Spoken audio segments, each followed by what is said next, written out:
Hello, my name is Molly Malewski, and I am here to talk about hormonal control of implantation and early embryonic development.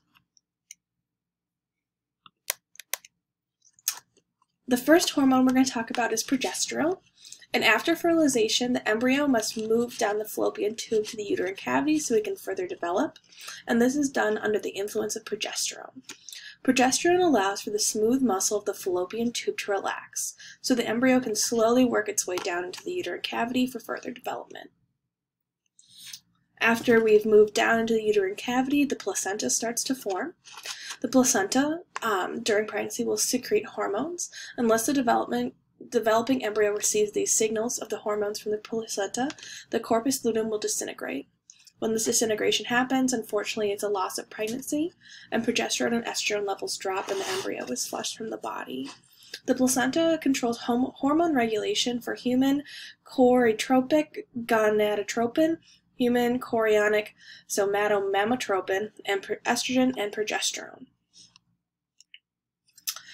HCG is a peptide hormone that is secreted by the chorionic villi and developing placenta. It is structurally similar to LH, and so it will bind to the LH receptors. HCG is used to influence to further allow the corpus luteum to produce progesterone.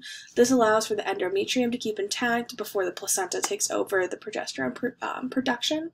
After 7 weeks, HCG is no longer needed because the corpus luteum is no longer needed at this point in development.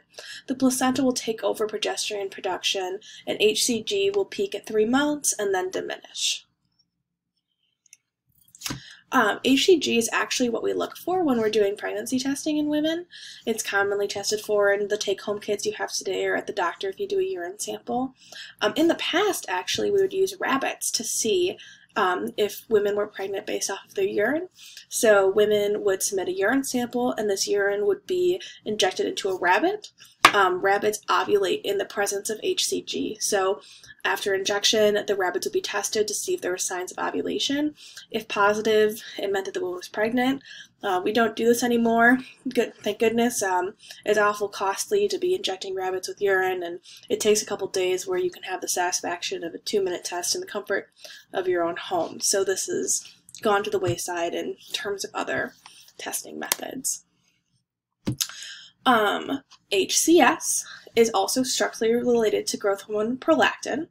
For a while, it was thought that HCS was an important role in promoting lactation in mothers, but it's now been proven that women with low HCS levels can still produce breast milk. So that's kind of the historical context of this hormone. Now we know with further testing and technology that HCS actually alters a mother's glucose and fatty acid metabolism to support fetal growth. This has a lot to do with glucose intake of the placenta. So glucose can move across the membrane of the placenta to enter fetal circulation, which is a good thing, so that your fetus is getting nutrients that it needs to continue to develop. But some women will develop gestational diabetes, which increases the glucose level in the blood. Therefore, the baby is exposed to high glucose levels. This can be a big issue for development, and then when the baby is born, you might have to treat them right away post-birth, just because they're used to their glucose levels being so high from mom that they will crash after birth when they're no longer, attached to the placenta and they're out on their own. Normally, with gestational diabetes, we see these women return to normal glucose metabolism after pregnancy. This is just caused by the pregnancy that they have.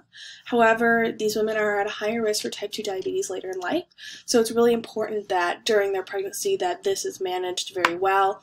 Women will come in and see a doctor more regularly. They'll have increased uterine scans, increased check-ins, and they'll have to take their blood work and get their A1Cs done more frequently.